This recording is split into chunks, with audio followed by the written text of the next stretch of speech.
ദൈവത്തിന് സ്തുതി. പ്രഭാതകിരണത്തിലേക്ക് സ്നേഹവന്ദനം. ഭാഗം 1789. ഇന്ന് നവംബർ മാസം 23-ാം തീയതി 328-ാമത്തെ ദിവസത്തിലെത്തി. ക്രിസ്തുയേശു തന്റെ പരസ്യ ശുശ്രൂഷയുടെ കാലത്ത് കണ്ടെത്തിയ മനുഷ്യരെ അവരുടെ ജീവിതത്തിലെ ചെറിയ ചെറിയ ചില കർമ്മങ്ങളെയുമൊക്കെ എന്തുമാത്രം കാര്യമായിട്ട് ശ്രദ്ധിച്ചിരുന്നെന്നറിയാം. ചെറിയ കാര്യങ്ങളെ പോലും വളരെ ഗൗരവത്തിൽ പരിഗണിച്ചിരുന്നു. കുഞ്ഞുങ്ങളൊക്കെ അരികിലേക്ക് ഓടി വരുമ്പോൾ മുതിർന്നവരൊക്കെ അവരെ ഒന്ന് അകറ്റുക സ്വാഭാവികമാണ്. ഞങ്ങൾ വലിയ ആളുകൾ, മുതിർന്നവർ വലിയ വലിയ കാര്യങ്ങൾ പറയുന്നതിനിടയിലേക്ക് നിങ്ങളെന്തിനാണ് കുഞ്ഞുങ്ങളെ ഓടി വരുന്നത്? നിങ്ങളെ പുറത്ത് മൈതാനത്ത് പോയി ഓടിക്കളിക്കുക. അങ്ങനെയൊക്കെയാണ് വീടുകളിൽ ഇപ്പോഴും മുഴങ്ങുന്നത് മുതിർന്നവരുടെ ശബ്ദം. അവിടെയും യേശു എത്ര അനുഭാവത്തോടുകൂടിയാണ് മുതിർന്നവരെ തിരുത്തുന്നതും കുഞ്ഞുങ്ങളെ പ്രോത്സാഹിപ്പിക്കുന്നതും ഒക്കെ. പൈതങ്ങളെ എൻ്റെ അടുക്കിലേക്ക് വിടുവിന്നാ പറയാം, അവരെ തടയരുത്.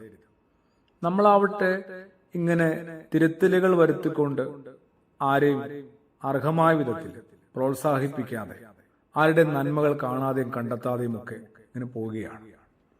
എന്നിട്ടോ സോഷ്യൽ മീഡിയ, ഒരു വലിയ ഡിജിറ്റൽ ലോകം നമ്മുടെ മുമ്പിൽ തുറന്നു കിട്ടിയതോടുകൂടി ഏഷണിയുടെയും പരദൂഷണത്തിന്റെയും സ്ഥാനം അതെന്തുമാത്രം വർദ്ധിച്ചിട്ടുണ്ട് ഓരോരുത്തരുടെയും ജീവിതത്തിനകത്ത്. സുഹൃതങ്ങൾക്കാണെങ്കിൽ ജീവിതത്തിൽ യാതൊരു സ്ഥാനവുമില്ലാതായി. കുറേ കൂടി നന്മയ്ക്ക് നമ്മൾ പ്രാധാന്യം കൊടുത്തിരുന്നെങ്കിൽ പുറത്തു വീശുന്ന കാറ്റിന് പോലും പുണ്യകർമ്മങ്ങളുടെ സുഗന്ധം തീർച്ചയായിട്ടും ഉണ്ടാകുമായിരുന്നു. ഓർക്കേണ്ട ഒരു കാര്യമുണ്ട് കേട്ടോ, കുറച്ചൊരു മനഃശാസ്ത്രമാണ്. ശിക്ഷിക്കപ്പെടുന്ന തെറ്റുകൾക്കും പ്രോത്സാഹിപ്പിക്കപ്പെടുന്ന ശരികൾക്കും വീണ്ടും വീണ്ടും ഒരു ആവർത്തനത്തിനുള്ള സ്വാഭാവിക സാധ്യതയുണ്ടത്രേ. ശിക്ഷിക്കപ്പെടുന്ന തെറ്റുകൾക്ക് എന്ന് വെച്ചാൽ ആ തെറ്റുകൾ വീണ്ടും ചെയ്യാനായിട്ടൊരു സാധ്യത, വല്ലാത്തൊരു ക്ഷണം അവരുടെ ഉള്ളിൽ മുഴങ്ങുന്നു. പ്രോത്സാഹിപ്പിക്കപ്പെടുന്ന ശരികളും ആവർത്തിക്കാനായിട്ട് ഒരു സ്വാഭാവിക സാധ്യതയുണ്ട്. ചെയ്യരുതാത്തവയുടെ കൃത്യമായ പട്ടിക ലഭ്യമാണ് എല്ലായിടത്തും. ചെയ്യരുതാത്ത കാര്യങ്ങളുടെ, ചെയ്യേണ്ട കാര്യങ്ങളെക്കുറിച്ച് ധാരണ തീരെ ഇല്ലാതെ പോകുന്നു. അതുകൊണ്ടുകൂടിയാണ് ഇത്രത്തോളം തിന്മകളുടെ ഒരു പ്രസരണം ഉണ്ടാവുന്നത്. ചെയ്യുന്ന വലിയ ശരികൾ പോലും ഒട്ടും ശ്രദ്ധിക്കപ്പെടുന്നില്ല.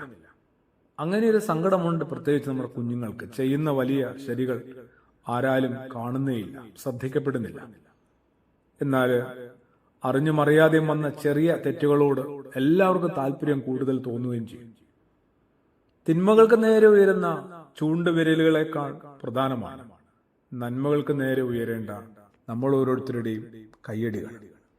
കുറെ കൂടി ചുറ്റുപാടുകളെ പരിഗണിച്ചും ചുറ്റുമുള്ള മനുഷ്യരെ ചേർത്ത് നിർത്തി ക്രിസ്തുമാർഗത്തിലൂടെ അവശേഷിക്കുന്ന നാളുകൾ നമുക്കും പൂർത്തിയാക്കാം. പ്രാർത്ഥനയോടുകൂടി ആമേൻ.